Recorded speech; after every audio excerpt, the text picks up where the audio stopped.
My father was diagnosed with Alzheimer's, and I had a couple of friends that were in the streets, and I was contemplating going that route, and I reached out to my old coach, Wayne Yearwood, and I told him, I don't even know what I needed. I told him that I needed something, and he told me that I should get into coaching, and I was pissed because I had no money, and I was like, what the hell is coaching gonna do for me? You know, I need like money, like I need a job, but I needed help, I needed something. But I listened, and I didn't really know much about the game because like I played Division II, it wasn't really a passion of mine.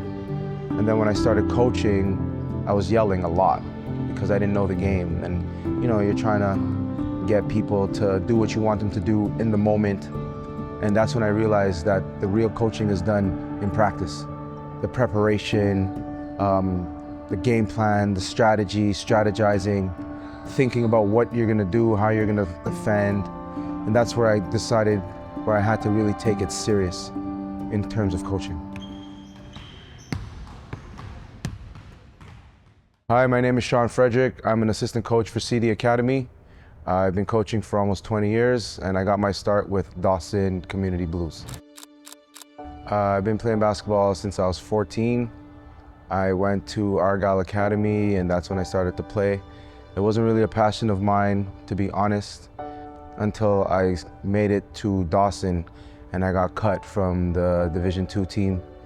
And then I had some friends of mine, friends at the time, who were playing for Sun Youth, and I didn't think they were that good. And I was like, well, I mean, if these guys can make the team, I can make the team. So I went and I tried out, and I made the Sun Youth junior team.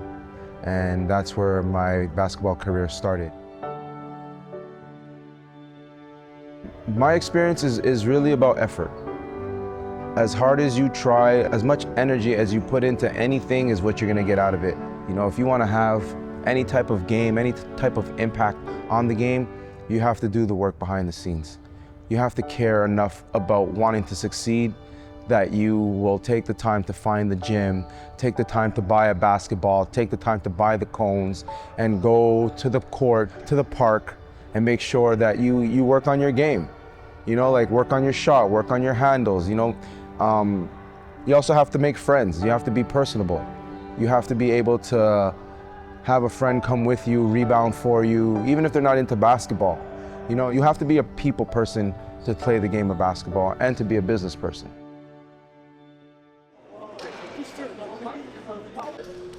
Five, here. I want Trevin, Ruben, Zach. Here we go.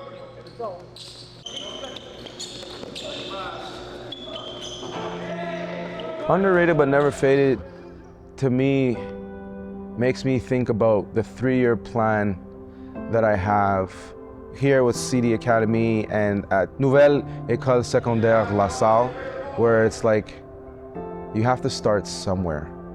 You know, like all the other big programs are 10 years, 15 years in. They started somewhere and they had to grow. They had to mature through their trials and tribulations on other programs that were there before them. So me and Chris were talking about that. So I guess underrated but never faded just means to put your head down and keep working. And eventually, with time, you won't be underrated anymore. If you put in enough time, you should end up on top eventually.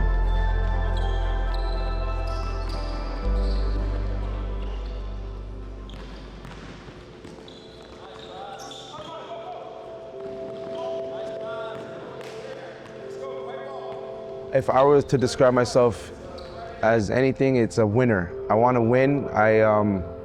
Even though in 2024 I've taken a lot of L's, I've taken so many wins that I understand why I'm losing. You know, I know what is missing. I know it takes time and dedication to be able to beat another team that has put in that time and dedication as well, because it's competition. Only one team can win. And if we haven't put in the necessary time to end up on top, we have to be prepared to lose as well. So if we make the decision to commit to putting in the time, with that same time, the victories will come.